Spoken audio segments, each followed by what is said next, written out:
Me avisem se vocês estiverem vendo direitinho, por favor.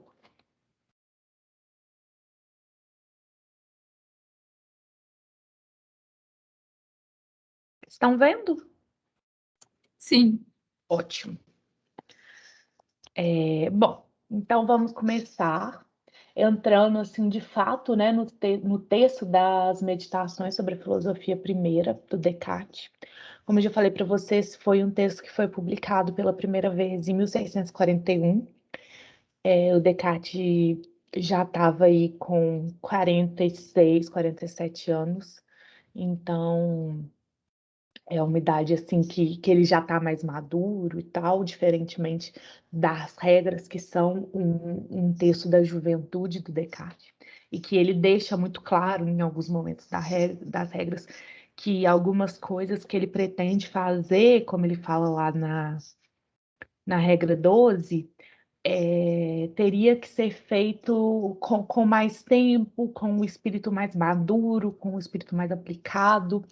E nas meditações entende que ele tem essa maturidade para se propor nessa empreitada metafísica de fundamentar uma ciência indubitável. Então, a nossa aula ela vai se basear em duas partes, mais ou menos, mas essa primeira parte ela é bem rapidinha, e depois a gente vai entrar no texto mesmo da primeira meditação. Então, eu não sei se vocês viram, cada uma das 6 meditações, ela tem uma sinopse, em que o Descartes vai apresentar o que ele acha que é essencial dentro dessa meditação, e também ele vai meio que fazer uma certa introdução mesmo, uma apresentação, para que você entre na leitura dessa meditação de uma maneira já esperando, sabe? Sabendo o que você vai encontrar ali dentro. E ele deixa numa carta para o leitor, que está naquela aba de apêndices do livro, ele fala que essas meditações seriam bom que elas fossem lidas cada uma num dia, e que a pessoa realmente conseguisse meditar com Descartes acerca das reflexões que ele está propondo ali. Porque para tratar dessas questões metafísicas, principalmente sobre a existência de Deus e da imortalidade da alma, são questões difíceis, são questões mais complexas, são questões que não são dadas no nosso dia a dia de uma maneira tão manifesta, são questões que os sentidos eles fazem com que a gente se se desvie da investigação e da contemplação da verdade sobre essas questões. Então, essas meditações são realmente esse processo, esse exercício meditativo de você ir lendo cada parágrafo com Descartes de maneira a compreender o que ele está querendo colocar. E assim, não só porque ele está dizendo, mas porque você, lendo aquilo, consegue entender livremente que faz sentido e que deveria ser feito. Aí, nessa segunda parte, a gente vai realmente entrar no texto das meditações, e aqui eu fiz um pequeno esqueminha para, eu acho que para ajudar vocês a entender melhor como o texto está estruturado. Então, nos 2 primeiros parágrafos, você tem os princípios da dúvida hiperbólica que ele vai propor na meditação. Então, primeiro, o argumento que ele utiliza para essa dúvida é o argumento dos erros dos sentidos. Depois, ele vai propor o argumento do sonho. Depois, o Deus enganador. Por fim, o gênio maligno. E depois, vai fazer pequenas reflexões sobre a dúvida, deixando o caminho livre para a segunda meditação entrar. Então, essa divisão, assim, eu não acho que ela é tão importante, mas é só para a gente ter uma ideia de como que o Descartes mesmo está colocando o texto e para a meditação, assim, para o esquema da meditação ficar mais compreensível e inteligível para a gente. Bom, começando então no resumo. Ele vai dizer que expõe-se na primeira meditação as causas por que podemos duvidar de todas as coisas. Então, aqui nessa primeira nessa primeira oração, você tem o escopo da dúvida cartesiana, que é todas as coisas. Então, a dúvida, ela vai ser universal. Quando ele fala coisas aqui, ele não está falando só das materiais, ele está falando de todas as coisas. De coisas intelectuais, de coisas em relação também ao exterior, mas ele vai deixar claro que principalmente das materiais. Então, vão se expor na meditação as razões que podemos duvidar de todas as coisas, então, uma dúvida universal, mas principalmente das materiais. Porque, como a gente já viu, tanto nas regras quanto no discurso, as coisas materiais são aquelas coisas que aparecem para a gente como muito verdadeiras, mas que em muitos momentos elas podem nos enganar. E, portanto, quando a gente vai fazer alguma investigação que é puramente intelectual, como é uma investigação metafísica, essas coisas são as que mais nos desviam do caminho dessa investigação da verdade. E aí ele vai adicionar aqui que essa dúvida é, pelo menos, né, ao menos enquanto os fundamentos das ciências não forem diversos do que temos agora. Porque ele entende que é possível, sim, você ter uma ciência indubitável. Acontece que, no momento que ele está propondo as meditações, você não tem uma ciência indubitável, pelo contrário, ele já disse, tanto nas regras e no discurso, o como que a ciência da sua época ela é cheia de controvérsias, que não tem verdade alguma. Então, quer dizer que ela é fundamentada em coisas muito incertas, porque senão ela teria algum tipo de verdade, que não é o caso. Então, precisa de realmente refundamentar as ciências para que depois você possa ver se essas coisas que você duvidou seriam ou não passíveis de dúvidas. E aí ele vai colocar aqui depois qual que é a utilidade dessa dúvida, porque ele diz que mesmo que a utilidade de uma dúvida tamanha não aparece de imediato, ela no muito grande, no entanto, está errado. Eu acho que deve estar faltando alguma palavra aqui. É ela no muito grande, depois eu olho no livro. Por. Aí ele vai colocar três razões por que que a dúvida deve ser implementada e por que que ela é tão importante. É isso que essa parte aqui está querendo dizer. Primeiramente, a dúvida ela é importante, essa dúvida tamanha, porque ela deixa-nos livres de todos os preconceitos. Então, a partir do momento que você duvida das coisas, essas coisas que podem ser erradas e que a gente adquiriu pela nossa cultura, pela tradição, pela sociedade, pela leitura de livros, elas são afastadas e a gente fica com um espírito, um intelecto íntegro.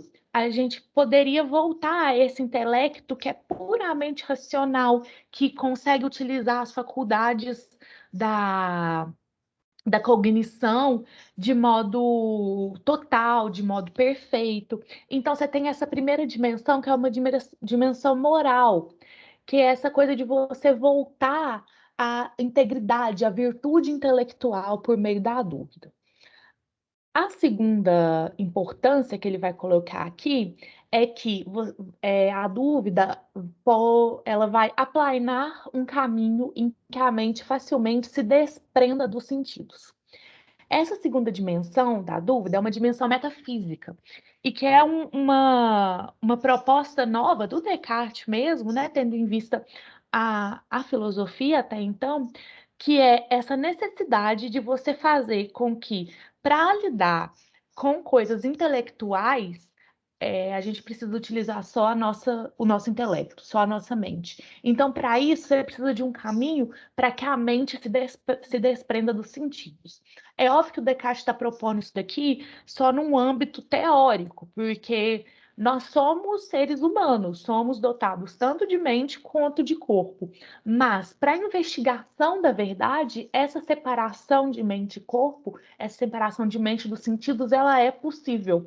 E é isso que o Descartes quer mostrar com essa dimensão metafísica que a gente vai perceber depois. Por fim, fazer que já não possamos duvidar das coisas, que em seguida se descubram verdadeiras. Essa terceira dimensão da dúvida é uma dimensão epistemológica, porque a dúvida vai aparecer também como um teste para as coisas. Porque depois que você duvidou de tudo, se por acaso chegar a algo que é indubitável, então essa coisa é, ela vai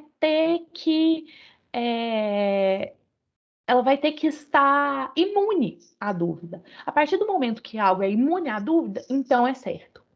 Então tem essa terceira dimensão, que ela é um teste, um teste para as crenças que vão aparecer. Então vamos chegar justamente ao texto da primeira meditação. O subtítulo dela é sobre as coisas que podem ser postas em dúvida.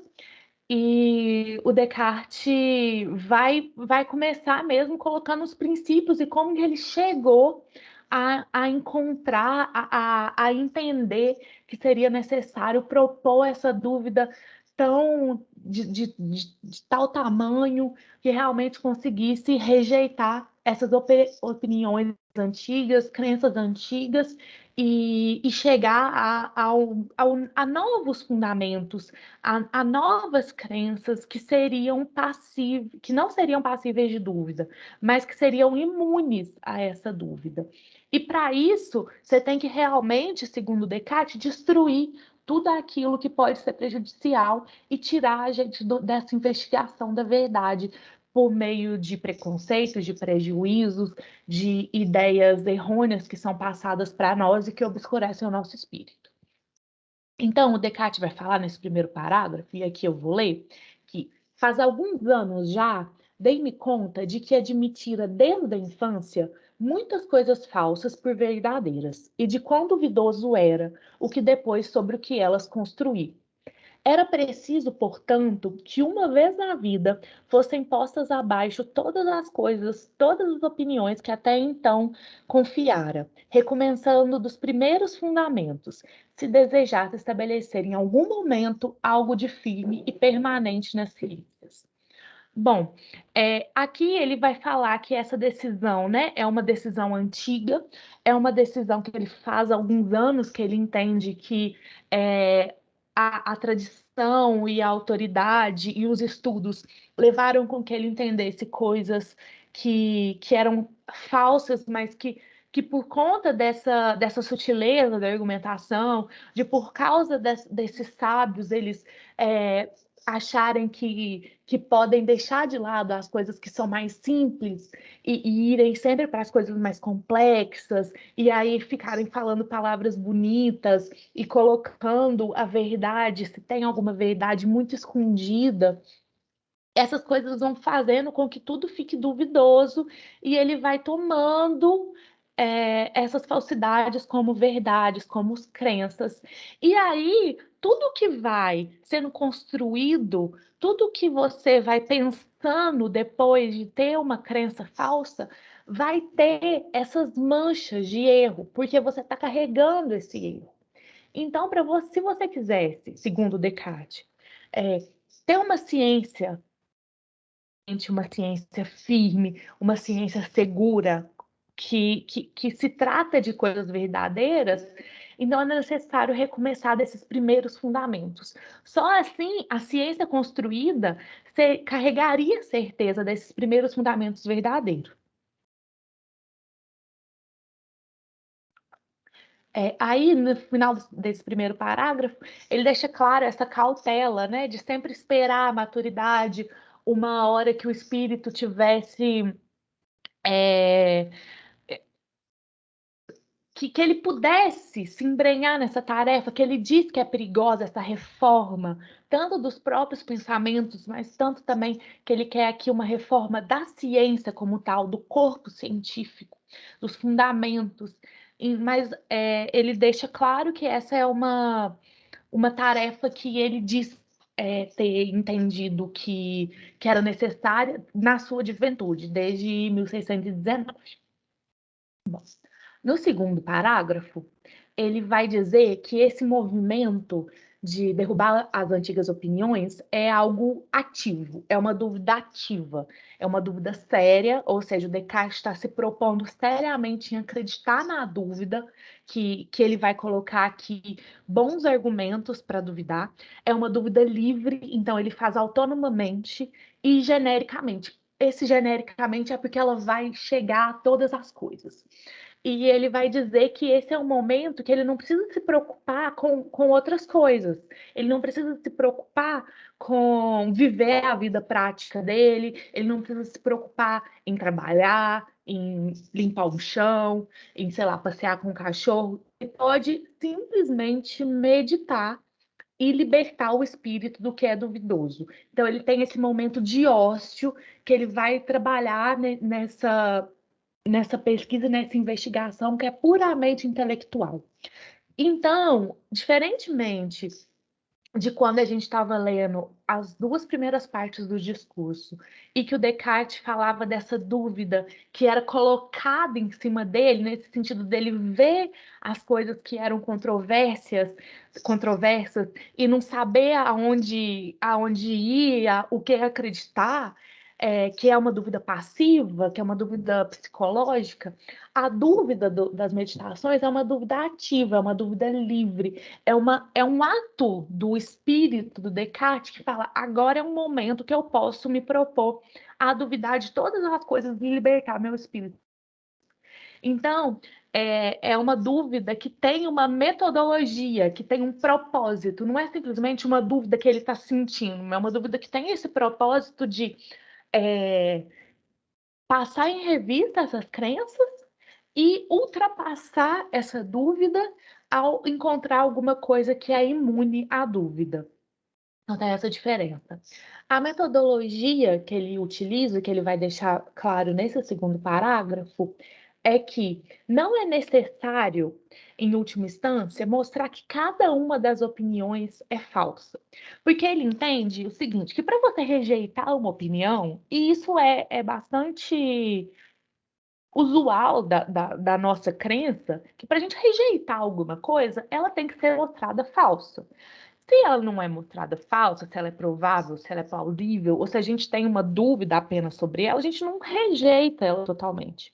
Mas, como aqui ele está propondo alguma coisa metodológica, é uma dúvida ativa, é um ato do espírito e da vontade rejeitar essas opiniões, apenas mostrar que essas crenças e essas opiniões são duvidosas ou incertas seria suficiente para rejeitá-las e não assentir a essas opiniões que são meramente duvidosas e incertas. Em segundo lugar, ele entende que não é preciso passar em revista cada uma dessas dúvidas. Você não precisa de ver se cada uma dessas suas dúvidas, dessas suas opiniões, são verdadeiras ou falsas e tentar duvidar de cada uma delas, porque isso para o Descartes seria impossível, porque as crenças que nós temos vão desde as coisas mais banais, como estou dando essa aula agora, ou nasci em tal data, até acredito ou não em Deus, ou minha mãe é tal pessoa. Então, são muitas, muitas crenças. Então, ele diz que é preciso apenas considerar os fundamentos dessas opiniões, porque atacando os princípios, você consegue viabilizar essa dúvida sobre todas as crenças que você tem. E isso se explica porque, como o Descartes ele pretende essa ciência que não tem erro, essa ciência segura, os fundamentos também têm que seguir isso, né? Porque são os fundamentos que vão garantir a segurança dessa ciência que ele pretende construir. E então, ele precisa de utilizar essa dúvida para rejeitar essas crenças e opiniões. E ele não precisa de negar e mostrar como falso essas crenças. Porque se a ciência é indubitável, os princípios não podem ser dubitáveis. Eles têm que ser completamente livres dessa dúvida. Eles têm que ser imunes a essas dúvidas. E aí a gente vai começar essa parte das meditações, da primeira meditação, que é as propostas de argumentos sobre o porquê essas coisas e essas crenças que nós temos são duvidosas e que a gente deveria deixá-las de lado. O primeiro argumento, então, é sobre o que ele diz que é principalmente o que deveria colocar em dúvida. E por quê? Porque ele entende que os sentidos são a principal fonte das nossas crenças. E, de fato, dando uma olhada assim por cima, parece que a maioria das crenças que a gente tem, elas são permeadas de impressões que a gente tem do mundo externo. Acho que são pouquíssimas as crenças que nós temos que elas são puramente intelectuais. Então, ele vai dizer o seguinte: com efeito, tudo que admiti até agora como que há de mais verdadeiro, eu recebi dos sentidos ou pelos sentidos. Ora, notei que os sentidos às vezes enganam, e é prudente nunca confiar completamente nos que, seja uma vez, nos enganaram. Bom, o Descartes coloca aqui que, além dessa coisa do sentido serem a principal fonte, é uma coisa que é muito manifesta para a gente, o que chega pelos sentidos. Então, tudo que a gente admite, como que há de mais verdadeiro, você recebe dos sentidos, ou seja, pelos nossos 5 sentidos, ou pelos sentidos. A diferença aqui é que pelos sentidos seria pelos sentidos de outras pessoas, pelo testemunho de outras pessoas. Mas, se os sentidos nos enganam, mesmo que uma vez, a gente não pode confiar neles para ser a fonte e o fundamento da ciência indubitável. Se a gente quer uma ciência indubitável, não é prudente a gente utilizar os nossos sentidos que nos enganam em alguns momentos como o fundamento dessa ciência. Em outros campos, no campo da vida prática, na nossa atividade do dia a dia, cotidiano, a gente pode acreditar. Mas na investigação intelectual, pela busca dessa verdade indubitável, absoluta, não é prudente você confiar nos sentidos.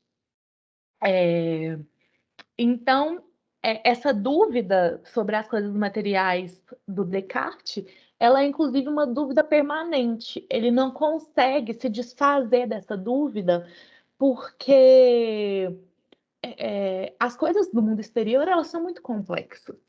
E a gente conseguir fazer um elo e uma ligação que é realmente segura e que garante que o que a gente vê e o que está no mundo é a mesma coisa, é difícil.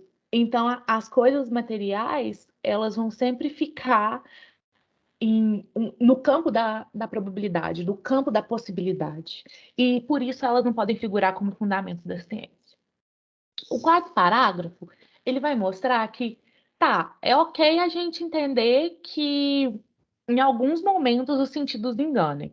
Às vezes a gente vê uma coisa de longe e acha que é circular, mas que quando você chega perto é reto. Ou a gente vê o sol muito pequenininho, mas na verdade ele é gigantesco. Ou a gente vê que a Terra é plana, mas que na verdade, quando você vê uma foto da Terra, ela é redonda.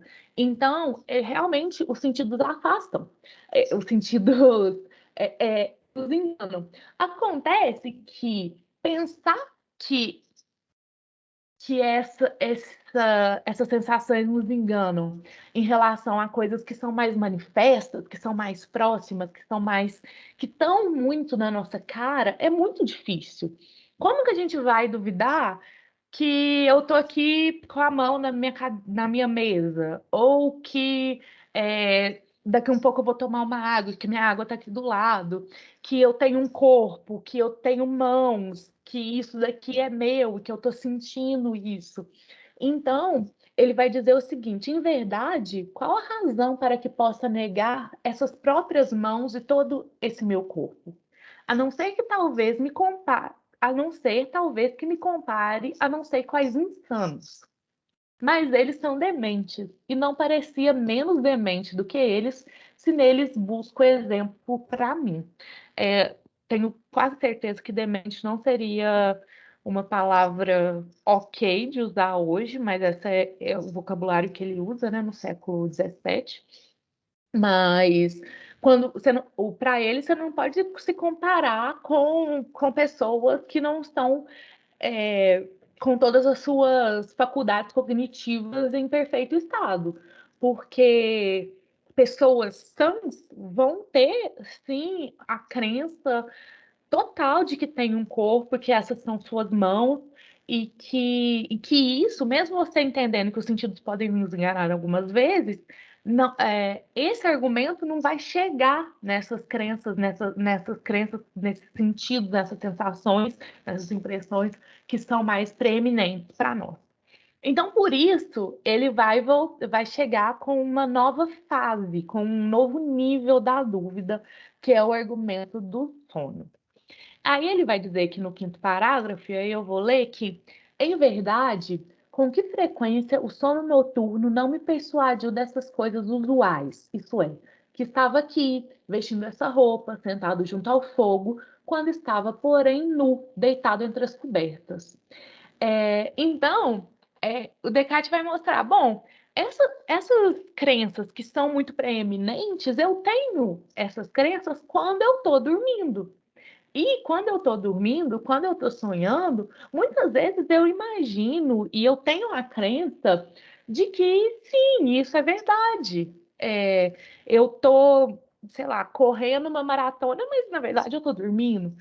Ou que, às vezes você até acorda assim, muito sobressaltado, né? Porque a impressão que você tem no sonho, às vezes, ela é muito real.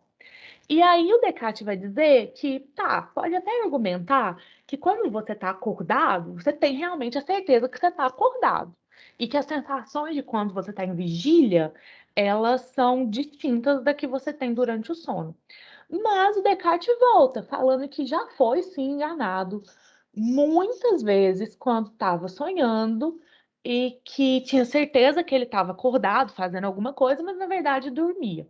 Então, ele vai reiterar essa dúvida, dizendo: quando penso mais atentamente, vejo de modo manifesto que a vigília nunca pode ser distinguida do sono por indícios certos.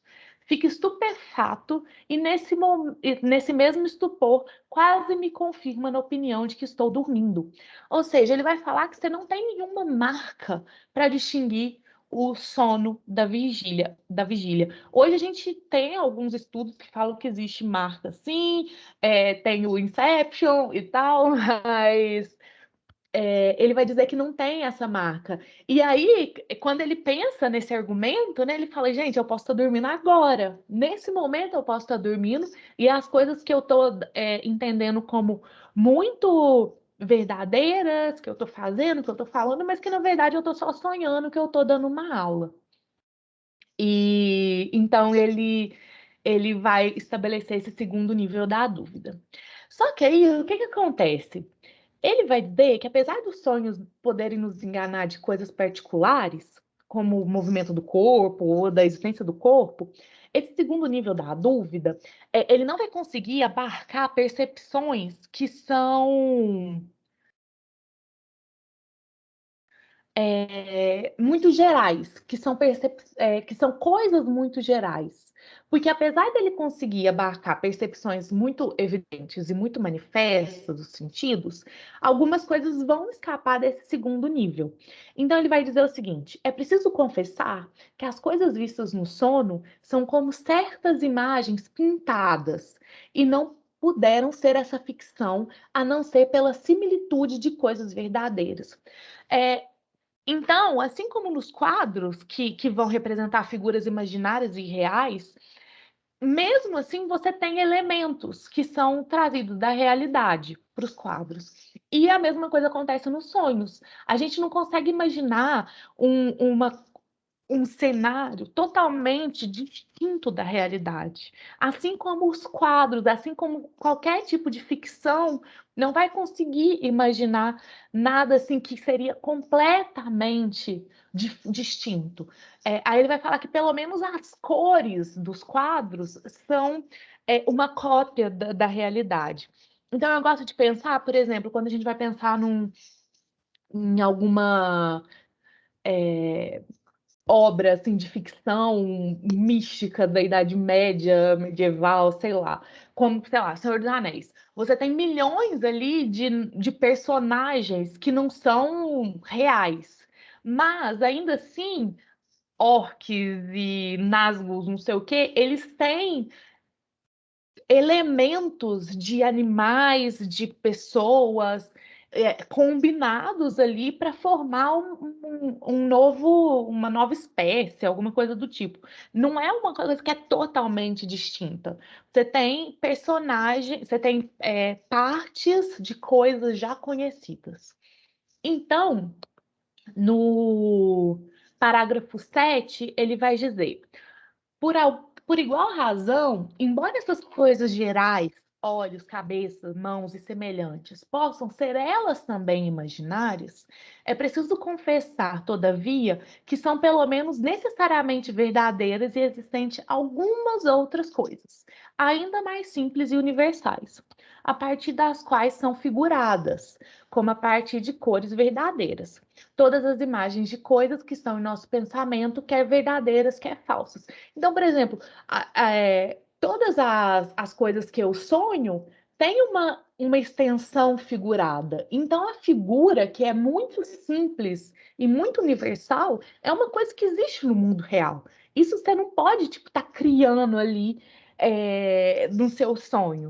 A extensão, a natureza corpórea, a natureza material, a quantidade, a grandeza, o número. Então, assim, você tem um tipo assim, no seu sonho você tem 5 pessoas. Tá, as pessoas podem ser irreais, elas não existem. Você está só sonhando. Mas ainda são 5. Então, o número, ele é essa coisa simples que é geral e que o sonho, ele não consegue é, chegar, não consegue fazer com que essas coisas deixem de existir. Então, por exemplo, quando você pensa em disciplinas matemáticas que se relacionam com essas coisas particulares, com essas coisas materiais, como a astronomia, como a física, como a mecânica, elas podem ser duvidadas por conta do sonho. Porque como que você pode falar de um movimento de alguma coisa quando você está sonhando, se essa coisa nem existe, essa coisa que você está sonhando que está se movendo. Entretanto, quando você vai falar de disciplinas matemáticas que são puras, que vão tratar justamente desses elementos simples e universais, como o número, como a extensão, como a existência e tal, você não pode, o sonho, ele não consegue chegar nessas disciplinas. Então, quando você está sonhando, 2 e 2 ainda são 4, 3 e 5 ainda são 8. Eu ia falar 7, porque eu não percebi quais números que eu tinha colocado. Então, ele vai falar que essas matemáticas puras que lidam com esses objetos simples e gerais, que são aritmética e geometria, contêm algo certo e fora da dúvida, porque elas não estão dependendo da natureza da coisa, da realidade, não estão dependendo se essa coisa existe ou não. Então, elas não são passíveis de suspeita dessa falsidade. Acontece que, se o escopo da dúvida da primeira meditação é universal, você tem que chegar a todas as coisas, o Descartes vai precisar de um novo nível da dúvida, porque ele precisa também duvidar da aritmética e da geometria. E é aí que entra o Deus enganador. Bom, aí aqui eu vou ler o 9º parágrafo, ele vai dizer o seguinte. Entretanto, fixa em minha mente, tenho uma certa velha opinião de que há um Deus, que pode todas as coisas, e pelo qual fui criado tal qual existo. Então, vamos parar aqui um pouquinho e perceber uma coisa.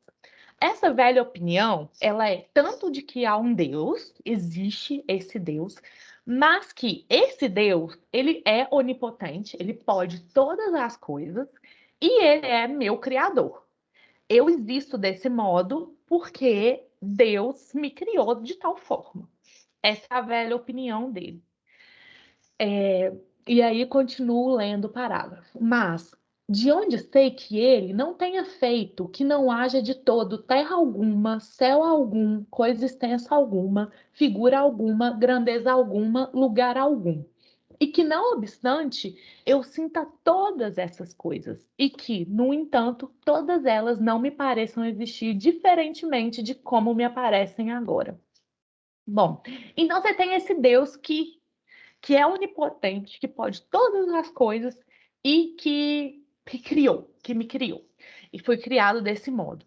Mas como que eu posso dizer que esse Deus, que pode tudo, ele não tenha me feito de uma maneira com que eu sinta que a terra, que há céu, que tem várias coisas extensas, várias figuras, várias grandezas, ou seja, tem todos esses elementos muito simples, muito universais, que o argumento dos sonhos não colocou em dúvida, mas eu estou percebendo todas essas coisas, mas esse Deus, que pode tudo, não fez nada disso.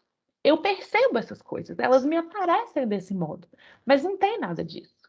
Como que eu posso dizer que essa não é uma possibilidade, sendo que Deus é onipotente? Então, tendo em vista essa possibilidade de ter sido criado de tal modo que as coisas que parecem a mim ser muito verdadeiras, mas de fato nem existe, até aquelas coisas mais simples e universais são colocadas em dúvida. A hipótese do Deus enganador é talvez o nível mais alto da dúvida, porque ela realmente universaliza a dúvida. A dúvida vai para todas as crenças. E por que a dúvida vai para todas as crenças?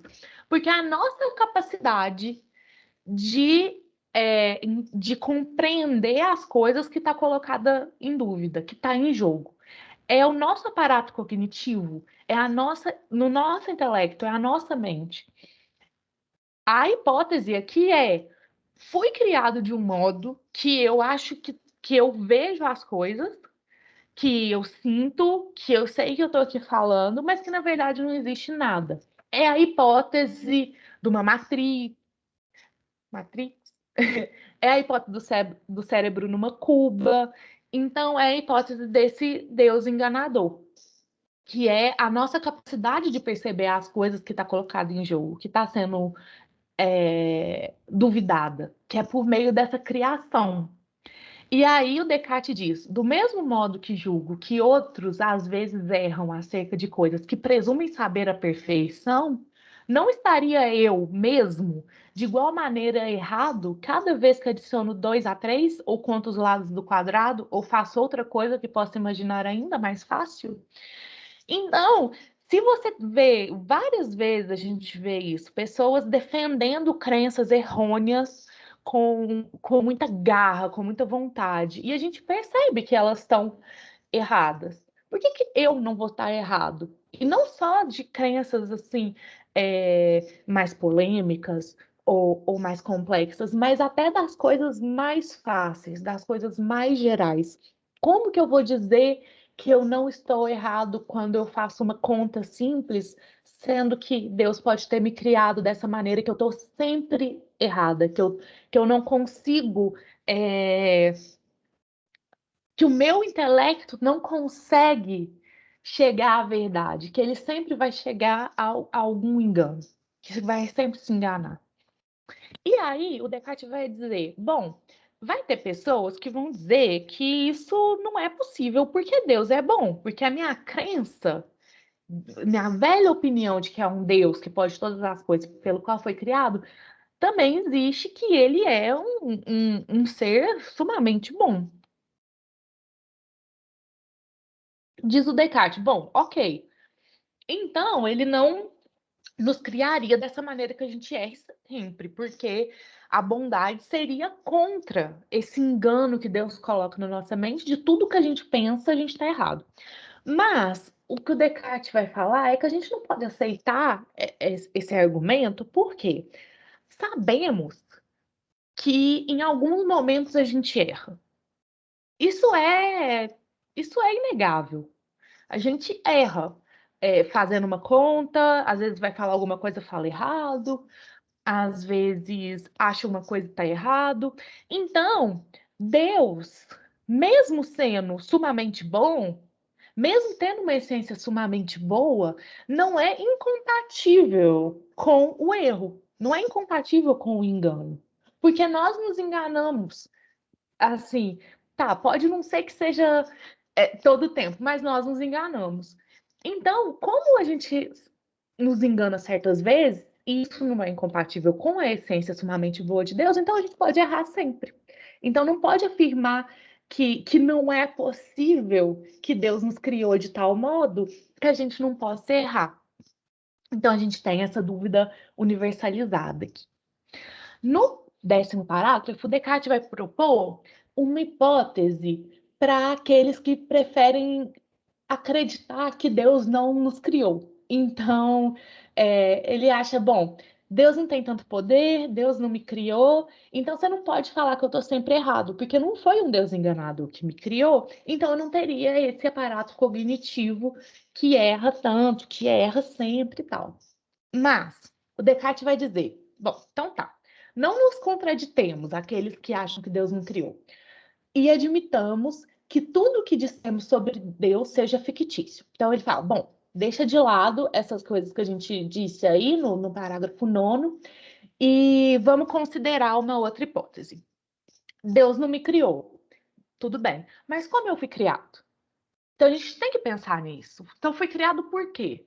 Talvez pelo destino, talvez por uma série de acasos, sei lá, minha avó encontrou com meu avô, meus outros avós, não sei o quê, uma série de acasos que foram acontecendo aleatoriamente, fosse a causa da minha criação. Tá, beleza, mas o Descartes, ele diz que enganar-se e errar parece ser uma certa imperfeição. E aí, quanto menos poderoso for o autor que designe a minha origem, tanto mais provável será que eu seja tão imperfeito que sempre erre. Ou seja, você pode até dizer que Deus, que é uma onipotente, que é essa ideia de um ser perfeito, não me criou.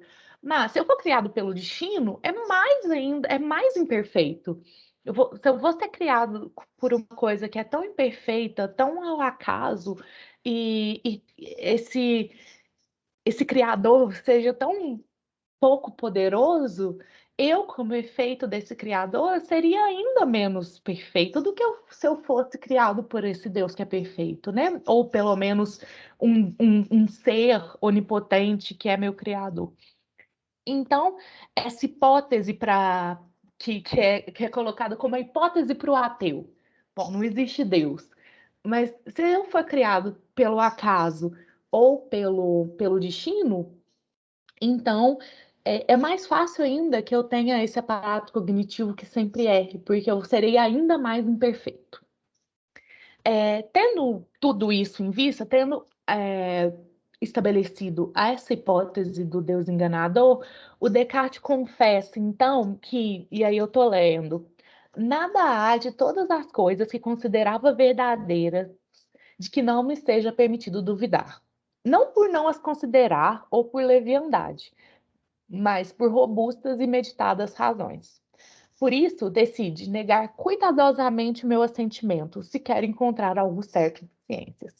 Então, aqui é a conclusão de que você, com o argumento do Deus enganado, coloca todas as coisas em dúvida, é a universalização da dúvida, que com esse argumento é permitido duvidar de todas as coisas.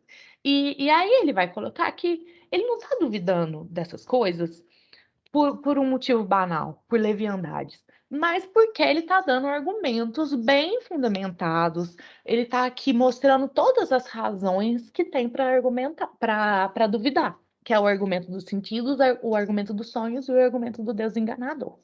Então, se você pode duvidar de todas as coisas e tendo em vista aquela meta ou metodologia que ele colocou no começo, dizendo que ele rejeitaria tudo aquilo que se mostrasse minimamente ou remotamente duvidoso, ele nega o assentimento a essas crenças. E aqui, se quer encontrar algo certo nas ciências, é sempre deixando claro que a dúvida que ele está colocando, ela não se encerra em si mesma. O objetivo não é a dúvida. O objetivo é encontrar algo certo nas ciências, é ultrapassar a dúvida, é fundamentar uma ciência que será certa e segura e que pode realmente levar a essa verdade absoluta e indubitável. Bom, no 11º parágrafo, então o Descartes vai dizer que não é fácil a gente se livrar dessas crenças e dessas opiniões, porque a gente ficou muito tempo dando assentimento a elas, às vezes até sem notar esse assentimento, porque essas coisas aparecem para a gente de modo que a gente tem tanto preconceito que vem dos sentidos, que vem das autoridades, que essas coisas chegam a nós e a gente tem essa vontade, esse hábito de sempre assentir a elas. Então, para a gente não assentir a elas, para a gente suspender o juízo, a gente precisa sempre estar lembrando dessas razões, tá voltando nessas razões. Então, por isso que o Descartes coloca que a gente precisa realmente tirar um tempo e meditar sobre essas razões, de não sair querendo fazer isso de uma hora para outra, porque a gente está tendo que se livrar de opiniões cultivadas por anos. Então, não vai ser de uma hora para outra mesmo que vai chegar 3 argumentos aqui e fazer com que a gente negue tudo isso. Você tem que vencer esse hábito de sempre confiar e dar sentimento a essas crenças. Então, para você conseguir fazer isso, deixar de confiar nessas crenças, você tem que realmente tomá-las como falsas. Não adianta só você pensar, ah, elas são duvidosas, ah, eu tenho essas dúvidas aqui. Tem que realmente tomá-las como falsas. E aí ele vai justificar esse ato da vontade, né? Esse ato da vontade que procura alguma coisa indubitável e que, ao colocar uma dúvida, ele vai negar a crença que for duvidosa apenas. Aí ele diz: eis porque creio não estar agindo mal. Ou seja, ele não acha que ele está fazendo alguma coisa errada, negando as crenças que são duvidosas. Se, entrando voluntariamente numa direção de todo contrária, passe a me enganar a mim mesmo e finja por algum tempo que essas opiniões são de todo falsas ou imaginárias, até que, finalmente, os pesos das duas ordens de preconceito tendam, por assim dizer, igualar-se e já nenhum mau hábito desvie meu juízo da reta percepção das coisas, de um exato conhecimento das coisas. Então, como eu disse, como essa pesquisa, essa investigação dele é intelectual, ele pode ter esse ato da vontade e fazer essa metodologia para chegar ao objetivo dele, que é uma reta percepção das coisas, que é o exato conhecimento das coisas, tomar o que ele vê como falso, o que ele vê como duvidoso por falso. Porque é só assim, por meio desse preconceito que é colocado da dúvida como falsidade, que é um preconceito, ele se auto-engana que o que ele vê como duvidoso é falso. Esse preconceito vai conseguir se igualar ao preconceito dos sentidos, das coisas materiais, dos erros das autoridades. E aí, ele se igualando, ele vai conseguir fazer com que o intelecto dele, o aparato cognitivo dele, volte a ser íntegro, porque ele vai conseguir retirar todos os preconceitos e prejuízos que os anos de assentir a opiniões e crenças duvidosas trouxeram para ele. Só assim ele vai conseguir realmente fazer essa investigação da verdade de uma maneira capaz, de uma maneira possível, que não vai estar ali replicando os erros que ele já teve e já foram passados para ele. E aí, tendo em vista essa grande dificuldade de se livrar dessas razões e dessas crenças, é que ele vai propor o gênio maligno. E isso daqui, a gente está no parágrafo 12, já quase terminando a primeira meditação, é essa suposição de que existe um gênio que ele é também muito poderoso e onipotente. E que ele, esse poder dele é utilizado para me enganar. Que ele sempre faz com que eu ache e conceba as coisas que eu tenho a impressão como verdadeiras. Mas ele faz com que as coisas que eu percebo como verdadeiras sejam, na verdade, enganos, sejam erros. Então, se esse gênio existe, o Descartes vai falar: pensarei que sou eu mesmo desprovido de mãos, de olhos, de carne, de sangue, de sentido algum, mas tenho a falsa opinião de que possuo tudo isso. Então, esse gênio maligno é um mecanismo, um artefato psicológico do Descartes que ajuda ele a construir esse auto-engano que faz com que os preconceitos, principalmente das coisas materiais, eles sejam mais facilmente desvinculados do nosso sentimento, que a gente possa negá-los de uma maneira mais fácil. Porque quando a gente lembra que existe um gênio maligno, porque que pode estar nos enganando a todo tempo sobre que eu tenho uma cabeça, que eu tenho mãos, que eu estou vestida e coisas do tipo, eu consigo pensar que não posso assentir que esse corpo é meu corpo, eu não posso sentir que eu tenho esse corpo. Então, eu me tiro desse assentimento das falsidades que são trazidas pelos sentidos. E aí, seguindo essa meditação, seguindo esse preconceito que vem do gênio maligno, mas que é esse preconceito no sentido de ser negativo ao. Como que eu vou falar? Ele vai isolar os outros preconceitos, né? Ele vai conseguir tirar esses preconceitos das coisas materiais. Então, ele vai fazer com que a gente continue nessa busca pelo que é verdadeiro, por meio de negar o assentimento às coisas falsas e evitar o erro. Porque a gente está sempre lembrando que pode ter um gênio maligno que está fazendo que eu erre.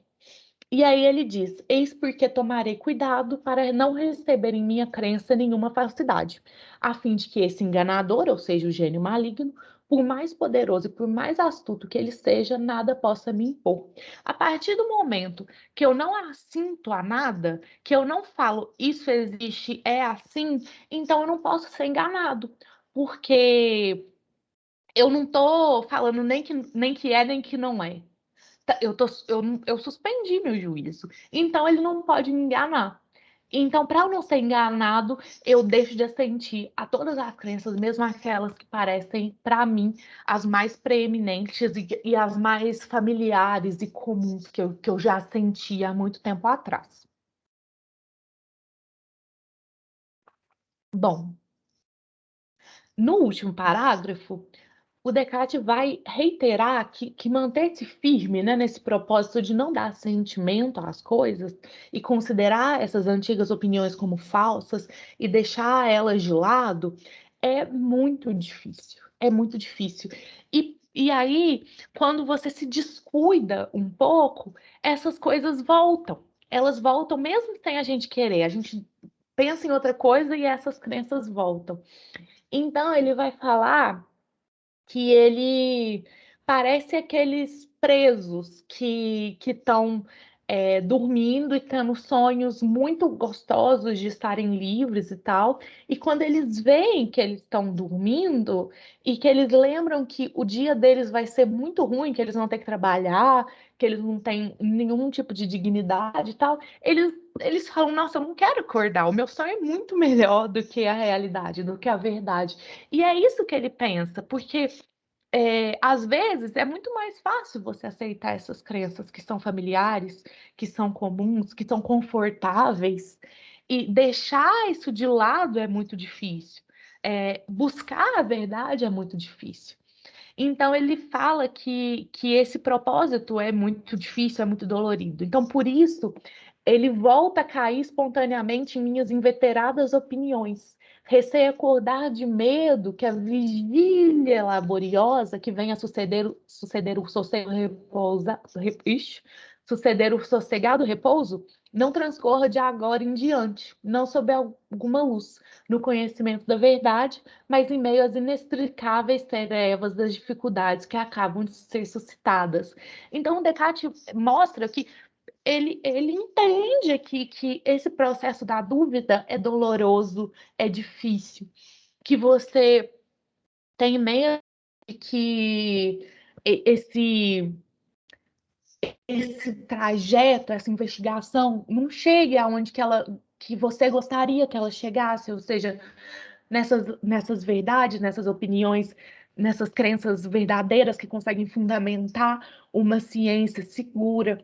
Então, ele sabe que a vigília dele que é laboriosa, a investigação da verdade, ela dá trabalho. Às vezes é muito mais fácil você confiar no que é familiar, no que é errado, no que é cheio de preconceitos, cheio de enganos, porque ali já está aceito. Muitas poucas pessoas vão te encher o saco porque você acredita numa coisa que é aceita por todo mundo, mesmo sendo algo errôneo, algo enganoso, ou algo que pode ser, sim, passível de dúvida.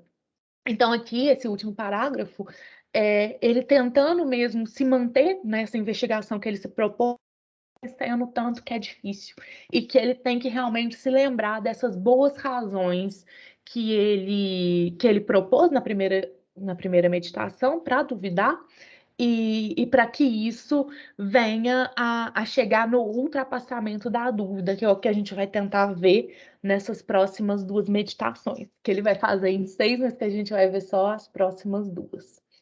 Então, gente, é isso. Vou parar a gravação, falei demais.